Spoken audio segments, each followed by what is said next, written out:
All right, thank you. Here we go. Appreciate. My name's Taylor Kendal. This is sort of I'm calling this a data privacy fireside chat, which, given time differences, I don't think there's any fireplaces or need for. Let me see if I still have. Oh, it's still up.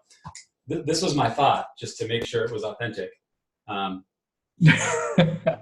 But I'm certainly not going to sit here with this in front of the screen. So we do have a fire for the fireside chat. Thank you to Joe and Alex for jumping on and doing this sort of last minute and ad hoc. My name is Taylor Kendal. I work with a group called Learning Economy, soon to launch sort of an experimental biodome in Colorado called C-Lab, also helping a colleague, Tara Joboa, with a meetup learning experience design, of which Joe has agreed to come and share some of his work on December 10th.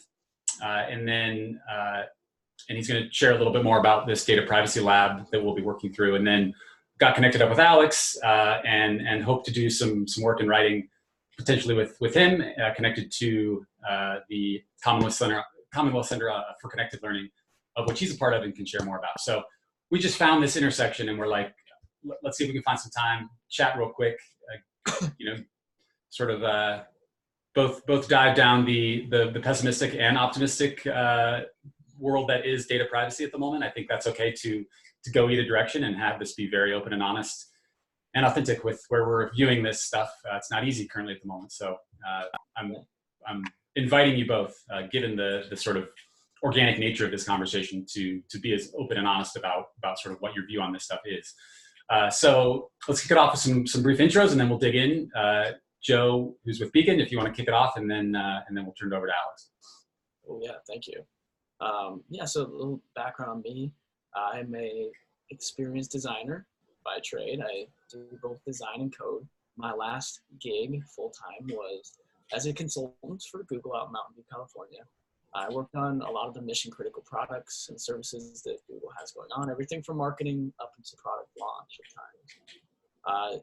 I left in 2017 because I believe that the way the industry is structured is fundamentally flawed, and that it needs to be redesigned from the outside, because the business model of these companies does not allow that to happen. So since then, I have written a book called Automating Humanity, and I have started my own company called Beacon, the Better Ethics and Consumer Outcomes Network, where we are focused on proactively identifying those issues and translating them into better consumer outcomes over time. Things that work not just for the consumer, but also for the business, right? Because if I did learn anything from Google, it is that we need to figure out how to hit the bottom line and make strides there as well. So we've tried to work really hard to make reasonable arguments in our work and to move things forward on business terms as opposed to strict regulation. But that being said, I also do spend my time working with and helping advise policymakers and world leaders, thought leaders on the space. And what I'm really interested in doing, very excited about the opportunity, is bringing some of these ideas to the general public, because a lot of times these policies get put into place behind closed doors or spoken about in small rooms. And although we vote at the ballot box, it feels a lot of the time like we don't have a lot of say in this stuff. And so because I am in those rooms, I'm trying to bring some of these concepts out to the general public so that I can then take those ideas back to those rooms.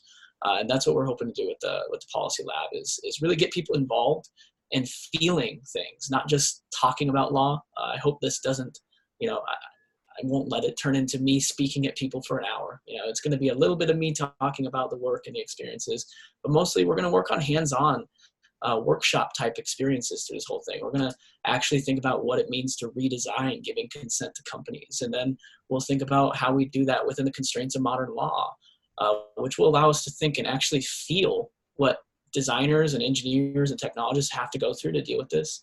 It will allow us to think and feel and understand if this is what we really want, or do we want something else? And then continue that conversation forward, because we engaged with it in a level that is not just legalese, right? And I assume most that catch this, or a large percentage, will likely be aware or hopefully be at the Privacy Lab, which is at Enterprise Co-working on December 10th. So I love the thought of that group seeing that they were part of a process that potentially could lead to and affect policy and change. So it's exciting to be a part of something that actually is like taking a practical approach. And, this group ultimately could look back and see that they made their mark on some of what changed.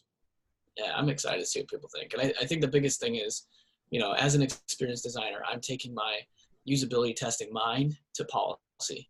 And instead of, like I said, no more closed doors, no more just voting at the ballot box every 4 years. Let's start to get people activated and understand how we can participate as consumers and as technologists. Cool. So across the globe, in a very different context, Alex, why don't you give us a sense of what you're up to and where you're at? Okay. I'm a strategist. I'm somebody who, I guess, crosses over four different areas. I'm involved in education. I teach, and I'm also an advisor to the Minister for Education and Employment in my country, which is Malta, the smallest EU nation state. I teach new media, so media is a big part of what I do. I was telling you guys earlier that I was one of the early optimists, I guess, when it came to new media and social media. I mean, I did a PhD in 2009, 2010 on new media and power. That tells you where I started from. I'm one of those guys who is really very optimistic, I guess, in terms of using new tools and thinking mindfully with these new tools as a way of disrupting power systems. That's where I started from. I've been in the technology sector for, probably since the 80s. I used to work for, Hitachi Data Systems when, we're talking about mainframe computers. So I'm not scared of technology, but I'm interested in what do you do with it. And inevitably, I'm in the business of public policy and governments. So I advise the European Commission on a number of projects, including the latest one is the European Blockchain Partnership.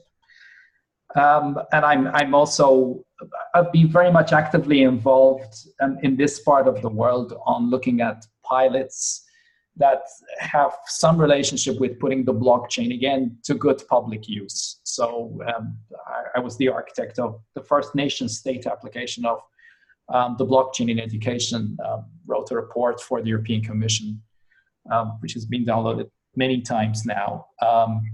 And then the last thing I do, which encapsulates all of this, is I head up something called the Commonwealth Center for Connected Learning, which is nothing other than a network of, I guess, educators and activists around the planet. The Commonwealth is simply an excuse for people from 54 countries to use the screen to share ideas and failures and occasionally partner up on projects.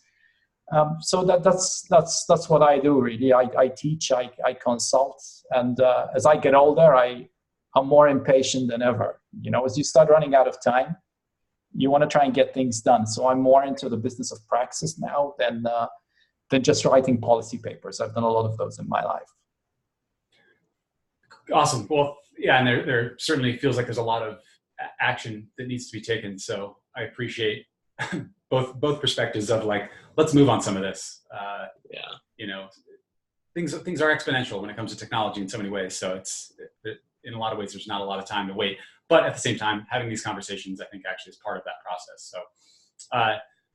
So I think to get sort of underway into some of the meat of this, I think I want to just frame up like what the problem really is. And I think conceptually we have this sort of general idea that sort of, the world of sort of big data has just shifted, and we as individuals, sort of, individuals pushing towards sovereignty are sort of losing touch with what that data ultimately represents to us on a personal level. I know I've been guilty of taking sort of a very myopic view, thinking that this is sort of a U.S. Western-centric problem with, the big fangs and Trump but again, now we have, Alex, what's happening in Malta, and I don't know if there's connections to what your brother's dealing with Muscat. Well, right now. Yeah, so it's very real globally, I guess, is the point.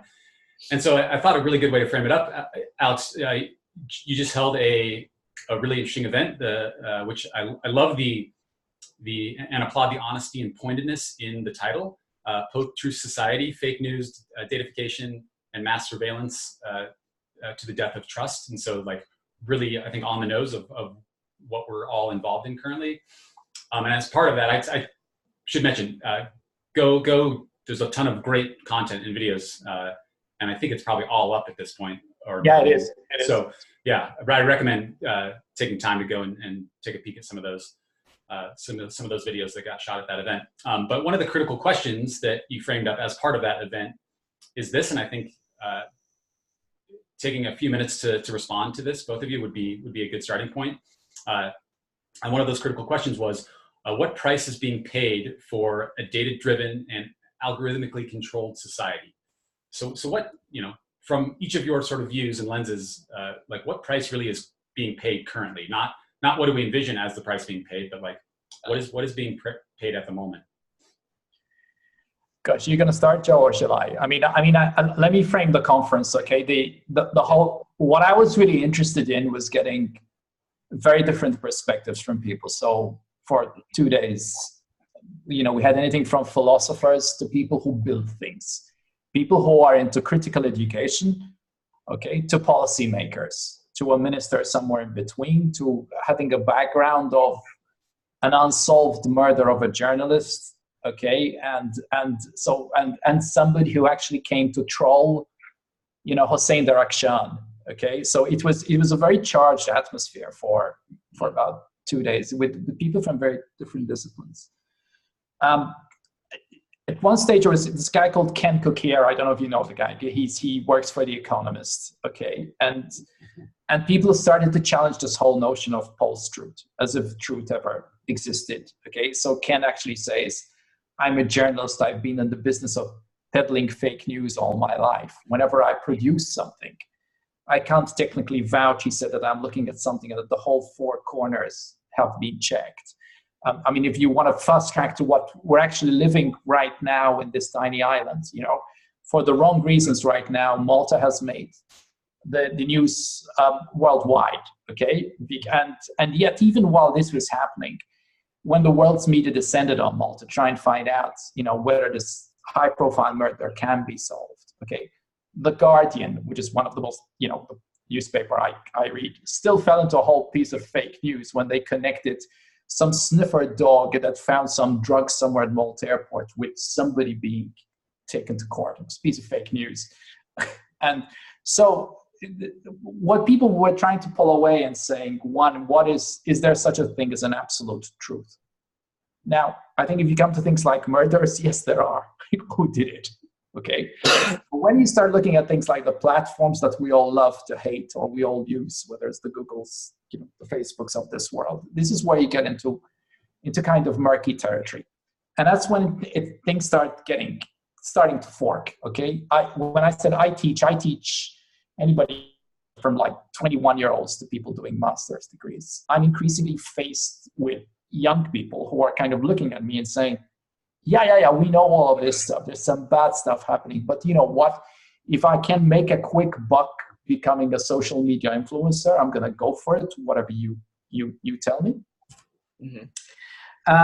And the data guys are also saying there's new technologies emerging from blockchain and AI, which can maybe enable us to solve a lot of the problems that we're identifying, okay? The crisis of identity, the crisis of trust. Whilst all this mess is happening, let's not be so pessimistic about stuff. We may be able to fork our way out of the crisis right now, putting this technology to good use.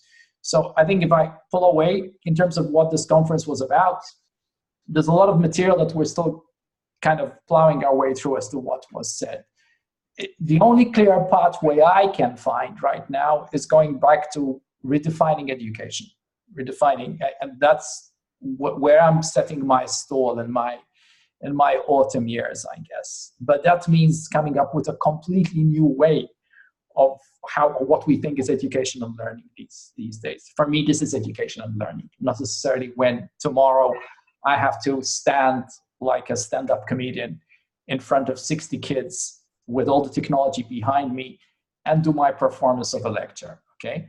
So that's my parting shot to this, okay? I'm not giving you answers. I'm just literally throwing curveballs at you by saying it's if you're looking at data and the ethical dilemma related to data, it's complicated.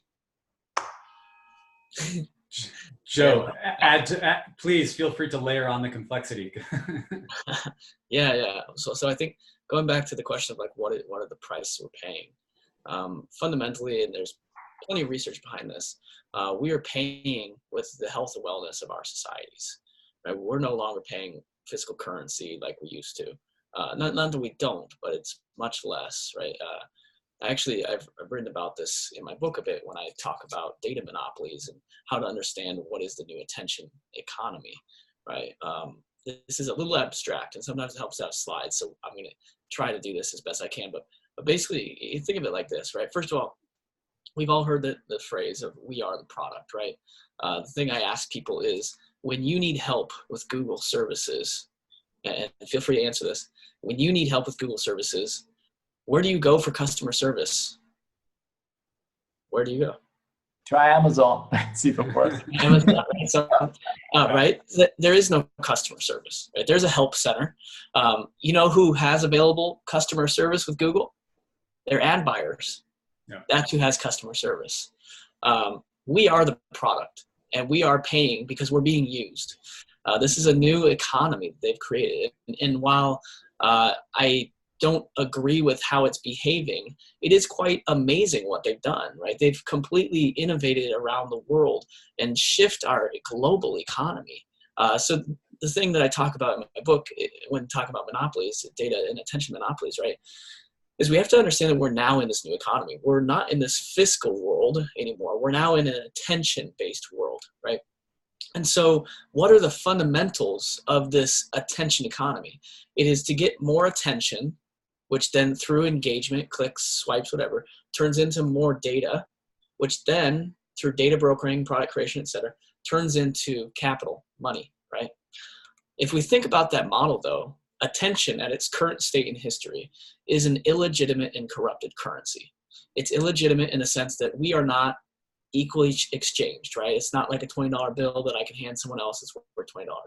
It's corrupted in the sense that it is harming us both mentally and physically. Loss of sleep, increases in suicide, depression, postural deformities, all these things. So we have this illegitimate corrupted currency getting turned into a legitimate currency or asset and then turned into legitimate cash. And if you really think about that, that operates a lot like a money laundering scheme, right? Now it's not. I'm not claiming this is a money laundering scheme. I do think we will figure out a way to legitimize it over time. But let's take one more step back from there then.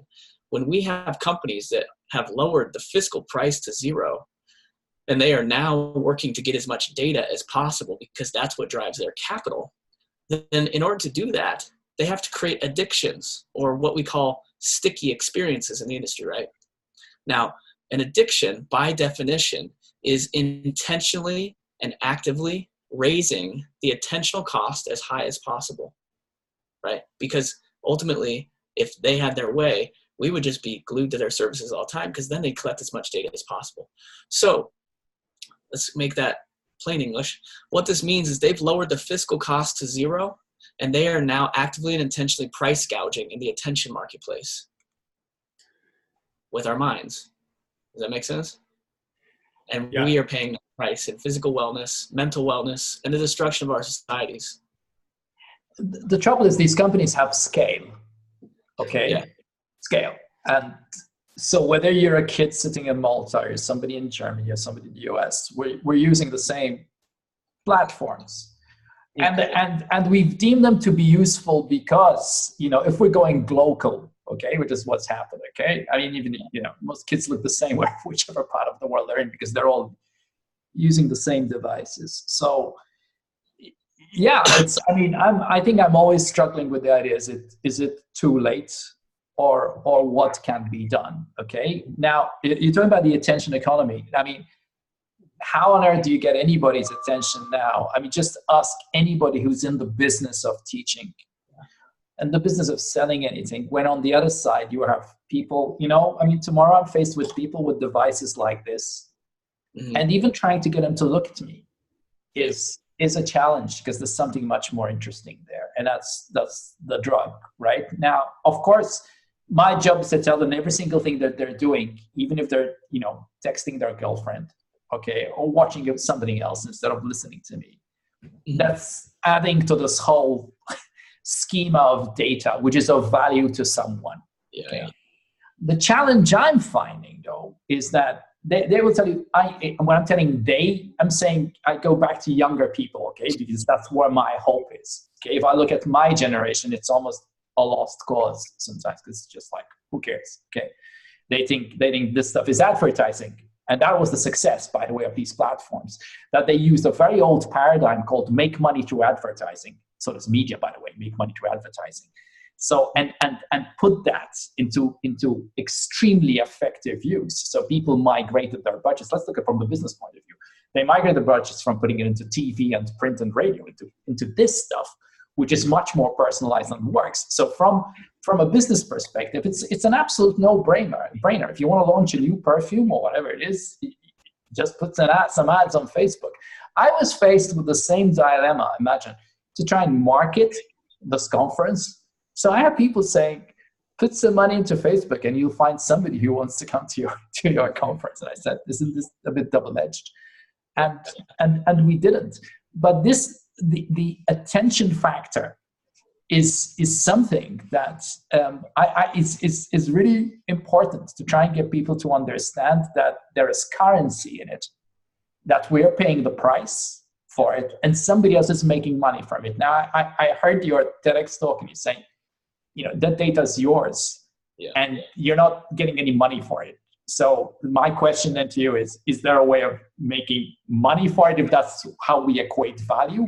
Or do we completely throw away that model and find some other model? Because I know, again, a lot of the early optimists, when you have people like Howard Rheingold, who ended up a year ago disconnecting from Facebook, the guy who wrote Smart Mobs, you know, and a lot of us who say, if I didn't have to teach this, I mean, what do we do?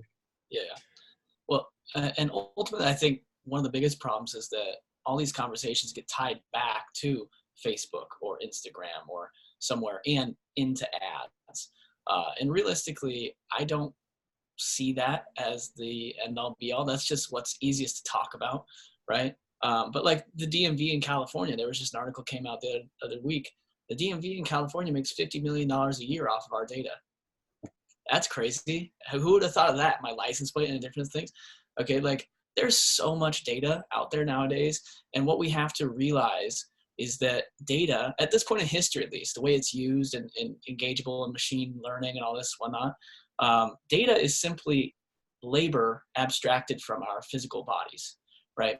The same way that automation back in the day was abstracting and intensifying our physical abilities, now data is simply that from our minds, right? So it is labor. And it is labor that, if done well, will teach machines and then allow that labor to be used in perpetuity, as opposed to us where we have to work day by day, a certain amount of hours per day, et cetera, right? Now, I believe that in order to move all these things forward, the simplest way to do it is to figure out a system that turns data into an asset, a financial asset. There are probably plenty of blue skies theory ways of doing this. I believe this is the most tangible, engageable way to do it. I think also go back to the fact, like I said, 50 million from the DMV. What most people don't understand is there are hundreds of thousands of companies that make money off of our data every single year. Now, you're not going to be, you specifically aren't going to maybe be a millionaire off your data. But what if you made 25 cents from 50,000 companies? Because there are hundreds of thousands that use our data. What if you made 25 cents a year from 50,000 companies? You would have an extra $12,000 a year. I know I could use an extra $1,000 a month in my pocketbook. We don't have to have a UBI at that point, if that's how it works, right? We actually, Andrew Yang's proposition is $1,000 a month, right? And I think actually 25 cents per person per like 50,000 companies is actually really realistic for us to hit at some point in the near future, right? And then ultimately you can also think of this, if it's a labor asset and it becomes a currency, right, at some point. because ultimately currency is also an abstraction of our labor, or that's what it's theorized to be if you read economic books and stuff. So if that's how it is, then also data processing and collecting should be taxed, right? And I have also proposed that in my book. What would a data collection processing tax do? Well, first of all, let's step back, because people, when I say that, they're like, "What? You can't tax this, right? You can't make that happen." Okay, Bill Gates came out a couple years ago and already said we need to tax robot workers the same way we tax physical laborers. Now, that's a good suggestion, but robot workers are only X amount of actual automation. Most automation does not manifest itself physically. It's a lot of in software, right? And so while we can see the labor of a robot, how do we see the labor of a software system that is global and operates 24/7 in everyone's individual experience? And that's where we come back to data as labor and data as an asset. Because ultimately, it is the data we create that trains those software systems and allows them to work.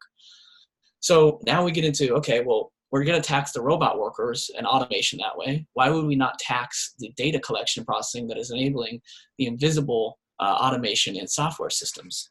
Now, what would that do? Well, for one, that would give a financial incentive for companies to only collect the data that they need and to hold it as long as they need it. So we financially incentivize data minimization practices, right? We have a financial incentive for companies to figure out a legitimate revenue model for their businesses, because they're not going to have investors just tossing cash at them to be data gougers as much as possible. These investors are going to want to return their investment, and if they have to pay taxes on top of not making money for what was Amazon in the red for 15 years, if they had to pay mass taxes on top of that too, it wouldn't be happening as fast or as powerful as it is. We could then take that money and also create systems like, for example, in the United States, I'm not going to have Social Security by the time I retire. I know that. But I did all this work for these companies who are going to go, that's your problem. We could turn this into the future of Social Security. The funds could, in the middle of this gap we're going to have of labor, the funds could be used to fund the retraining of citizens. It could become some form of UBI. I personally don't believe in UBI. I do think we can figure out creative ways around it, and I think we will. But it's going to take a lot of work, and we need to have big conversations about stuff like this and how we move things forward.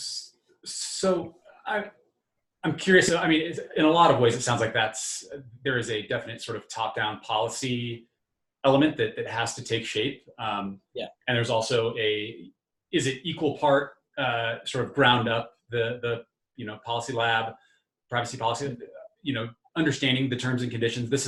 I was going to touch on this just idea of like us mindlessly consenting and this sort of terms and conditions dilemma in a lot of ways, which is much more ground up than it is sort of instating bigger policies or looking towards UBI. But is it an issue of like users and consumers understanding but feeling helpless? So like consciously and deliberately making the choice that favors speed and convenience. They're sort of doing these on-the-fly cost-benefit analysis, or is it really an issue of digital literacy, education, like where I guess which and either of you can jump on that, but like which of those really is it? Because I find myself sort of in both worlds at times, and then also what's the balance of like focusing on top-down policy changes? Is it urgent enough that like we've got to just put energy there?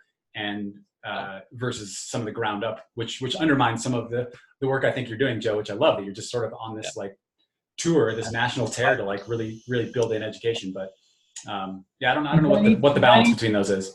You're gonna need to do both, and that's why it's challenging. And it goes back to the attention factor, right? The top down, bottom up thing. I'm seeing the top down is getting the attention of policymakers, okay? And who normally are in the business of getting elected and re-elected and whatever. So this is not necessarily something they want to hear, okay?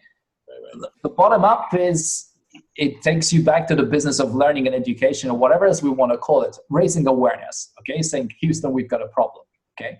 And we're still at this stage, okay?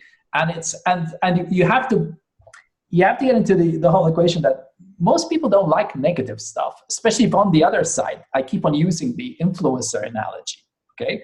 He was saying, yeah, I know, but I've got a 0.1% chance of becoming the next Kim Kardashian. Okay, I am faced with students who will tell me with a straight face that they will take 52 selfies a day, so they can put one selfie on Instagram. And you kind of think, that's the way you're using your time. And then you get into really complicated territory, because they will actually tell you that's my first route to being an entrepreneur. Yeah. Okay. And then or else saying I can game the system, the platform, the Silicon Valley, whatever it is, I can still game it. So what is the role of people like us? One, to be soothsayers, to raise awareness in terms of policymakers, okay, who at the end of the day can do something about this, because they normally have the purse strings, whether it's funding universities or higher education institutions, or doing something in terms of regulation and taxes and stuff like that. It's a very different strategy at that level to what do you do with the kids, okay? I'll give you an analogy of, which may or may not make sense. I mean, I have a 17-year-old son. I still remember the time when he was 10 and playing with Minecraft. What's more innocent than Minecraft?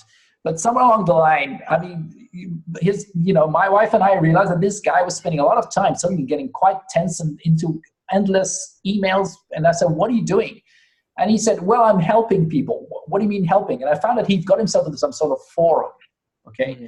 where he is actually became almost like some other companies, like almost like mini help center, and not being paid. So I actually took this guy at age 10 and said, you are delivering free labor to somebody. Somebody's profiting from your time. You understand?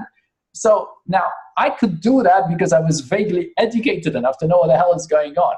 From the zillion of other parents, how great that little Johnny is spending time. So this is how the crisis can kind of meander around. I'm a strong believer in that if we want to get this thing across, we unfortunately going to have to get into the business of stories, of telling these kind of stories that can resonate with people, that can resonate with the policymaker and the politician, and resonate with the parent, and resonate most significantly with the kids, who will think that most of what the three of us are doing now is just plain boring because they got this. Okay, so that's the way I'm seeing it right now. Okay, yeah.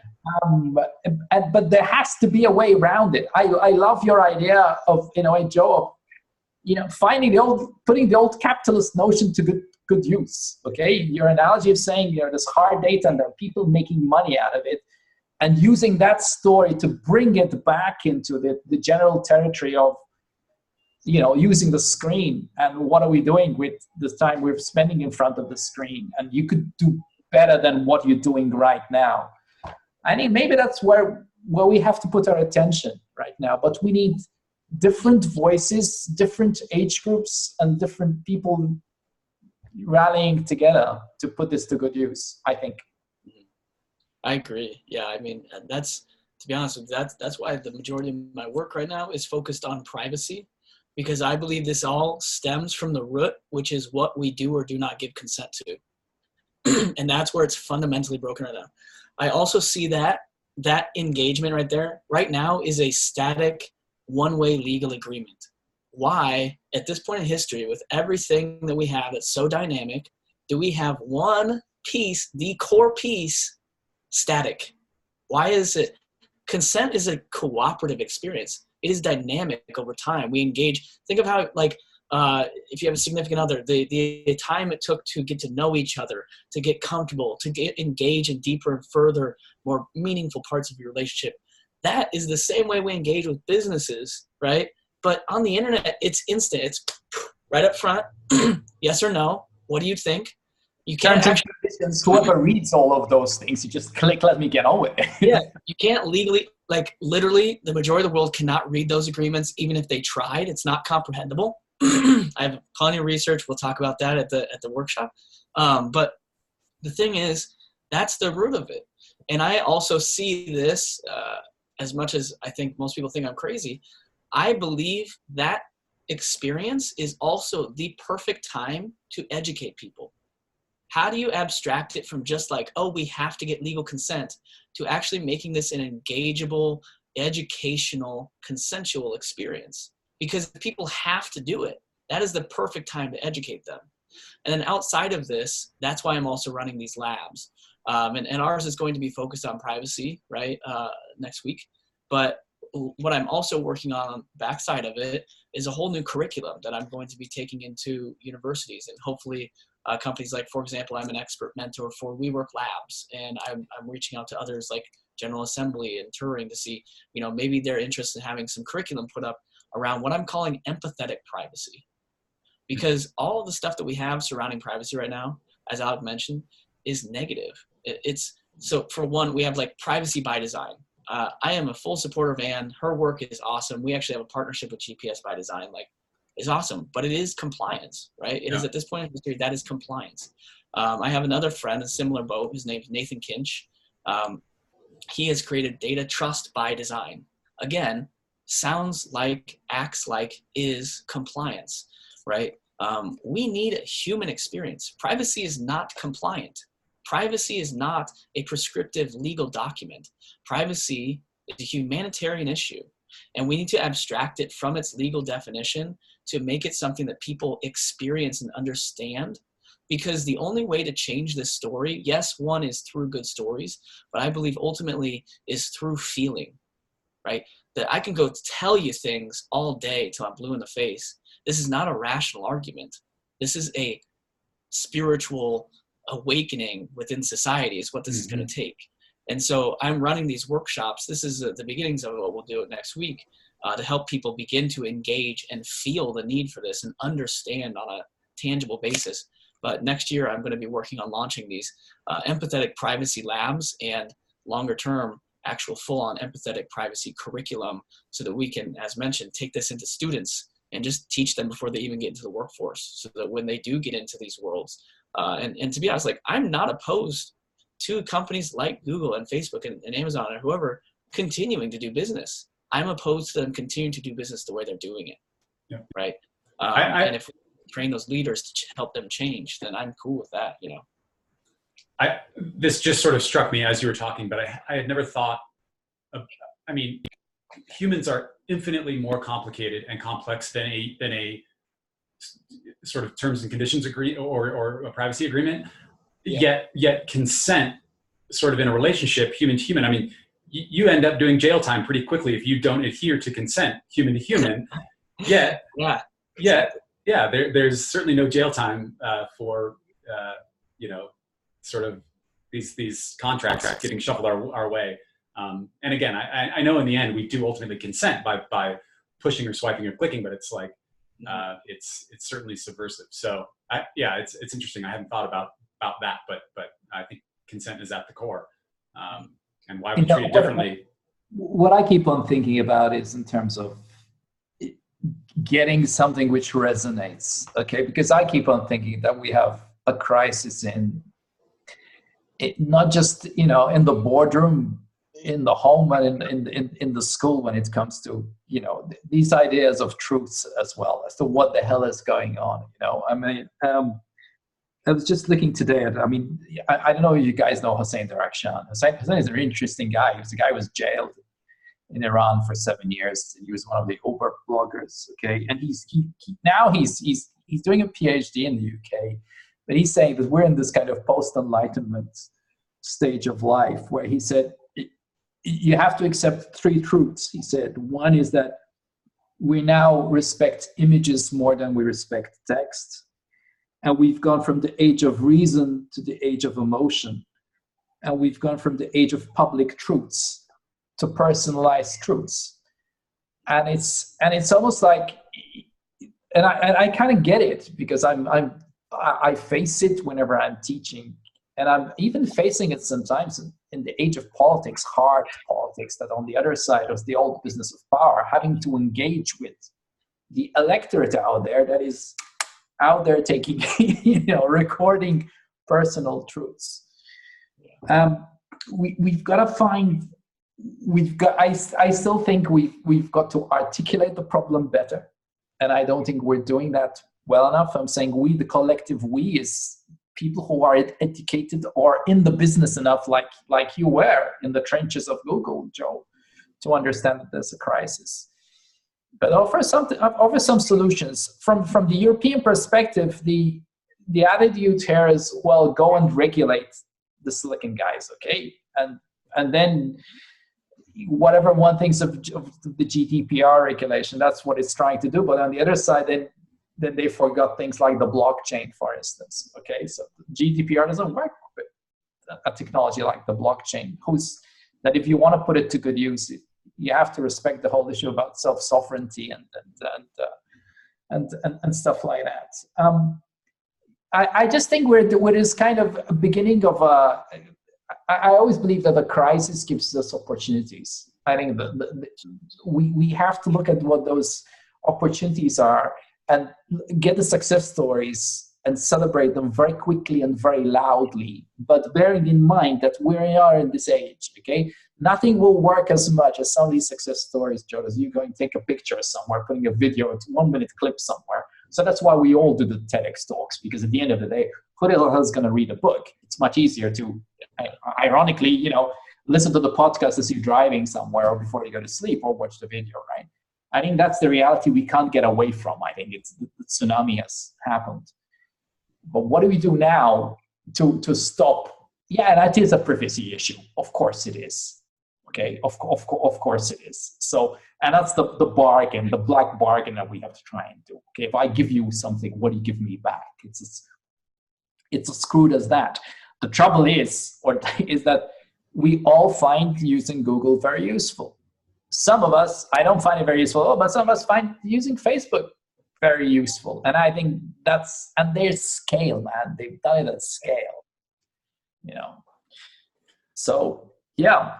How do we get around that? I think it would be nice if I would love to have, almost like a map of some of these projects happening around the world, because people need to feed on other people's successes to be empowered enough to do the same thing. On the other hand, from a business capitalist point of view, most people are very, cautious about sharing what they're doing, because it's not just copyright. It's just like, the age of startups, with so many startups failing. How do you collaborate? Okay, I guess, and that's something which keeps on intriguing me right now. Yeah, and so we've got about 5-6 minutes, so let's definitely. I like ending on an optimistic note and looking towards what doors we might be able to crack open, or which already are potentially, light might be shining through. And I think there are examples of really interesting projects and things that are showing that there is some hope on the other side. A lot of this work for me started about 3 years ago, going to ETH Denver, an Ethereum blockchain-based Ethereum conference in Denver, and seeing the sort of decentralized nature of that community and what sort of projects were being born in a matter of a few days. Let's. Quick thoughts as we wrap up, like what are you excited about? What insights, research, and Joe, you can go first, and Alex, you can kind of sign us off. And Joe, I know, automating humanity, I haven't got all the way through it, but I know it's sort of the synthesis in an expose of a lot of the problems and stuff you've personally experienced and sort of things that already exist. But what's the sort of practical, optimistic view of, what's possible on the other side, given a lot of that, and with this sort of tour and the future of Beacon, what's one thing we can hang our hat on to be like, oh yeah, there's a lot of hope. Yeah, and I think that's the hardest question I get asked all the time, right? Because it's so ephemeral at this point. There's actually a lot happening. Okay, from traveling and speaking to everyone, I can tell you I've seen a lot of great projects that are happening. It's a matter of whether they come to life or not at full scale. But I think the thing that gives me the hope is that like I brought some of our work to the World Economic Forum. I've met with world leaders who are discussing consent and notification. I've also spoken to people at the FCC and at higher levels of government at this point. It's been 2.5 going on 3 years of me just grassroots living out of my car, knocking on doors. And I say this, from the time I started, I was like almost conspiracy level to some people, right? They're like, you're crazy. What you're doing is not real. I don't know how to approach this. It's not possible. Now, 2.5 going on 3 years later, what I'm hearing and seeing is that communities are open to having this conversation. When I speak with regulators, I hear them with purpose in their voice, trying to understand what's going on, no longer siloing themselves out, saying, I know enough to figure this out on my own. They have stepped ahead and they've said, I need to talk to people who know more about this than I do. I've seen, as I said, multiple projects all around the world that are now getting put together over the last few years. So if I can leave you with a little piece of hope, is that change is happening. It's not at the scale that it needs to be yet, but the acceleration of that pace of change that I've seen over the last few years gives me a lot of hope. And I think we should not stop, right? I don't want to give you too much hope to where you just sit at home and be like, oh, we're fine. Oh, there's awareness. Wonderful. It'll solve itself. Yeah. Right. But I do have hope. I wouldn't be doing this work if I didn't have hope in the future. And I do think we will figure this out. So Alex, I know this will sit well with you. How can we go forward when we really don't know which way we're facing currently? Yeah. That's good old John Lennon, isn't it? Yeah. Yeah. You know how old I am. Look, I think, I mean, in terms of the things I've been deep diving in, okay, I've gone from what is the blockchain in 2016 and a chance conversation at MIT Media Lab with Philip Schmidt and Dan Hughes from Learning Machine to this small country where I'm at now, that it's almost like de rigueur that every single education certificate has gone from paper to digital to being notarized on the blockchain, and that people just download an app, don't think about it, but we've been working that within, isn't it good to own your own records? From education records, it's now going to any public records, health records, registering your vehicle, that kind of stuff. And for people, it doesn't matter that this thing called the blockchain, whatever it is. My interest was, can you put this ephemeral technology to good practical use? And when it came to this top-down, bottom-up thing, my conversation with the policymakers were at a very story-living level, okay? Is this, the minister would ask me, is this going to be good for my citizens? Okay, what will they get out of it? Okay, being able to articulate a problem and use these technologies to come up with a solution is something which works. The second thing is, I mean, I'm involved in projects, at least in my part of the world, which is looking what's happening in terms of research and praxis. So we're doing a Horizon 2020 project, which kickstarts in January, called Digital Education for All, but it's really looking at AI and blockchain initiatives around my part of the world and connecting them to other parts of the world. So when I was talking about, it's nice for people to know that there are things which are happening at work, there's a lot of cuteness in that. And the third thing, I'm a strong believer in networks, okay? The three of us have never met. I'm sure we'll probably end up collaborating on some projects somewhere, okay? I really believe that whether it's using structures like, the 3CL, the Commonwealth Center for Connected Learning, and there's 54 countries somewhere over there, people are always looking into something, can I get something out of this? So I'm a huge believer in people being honest about haves and wants. And I think I will keep on thinking. I think we live in a wonderful age. I think we can put technology to good use. But occasionally we need to be smart about this. And it boils down to, let's get educated together. Yeah, amen. And I love the potential irony of technology itself, whether it be blockchain or just some other sort of distributed, that's not going to stop the evolution of technology, the internet. Like, we know that's on a one-way path, but I have hope, and it's interesting to think that the sort of tail end wraps back around and ultimately, is a benefit to sort of social welfare and social good, given that it's caused a lot of problems here, over the last couple of decades. So that's an interesting irony I think we can all hopefully look forward to. So thank you guys. Alex, appreciate it. I know the timing is tough, but I love the fact that you just sort of always seem open to dive in, and we'll have to definitely share a glass of wine at some point in the flesh. I think that'll happen. Sure. And thanks for the invite to help with some of the other writing work and that project. Looking forward to that. And Joe, yeah, appreciate the time. Looking forward to next week, December 10th. For those that catch this, there's certainly room. So we hope folks can show up and do some of this in live and in person and get support from Joe in a very practical way. I'll also mention the C-Lab, Colorado Education Work Lab, that's soon to launch January 30th.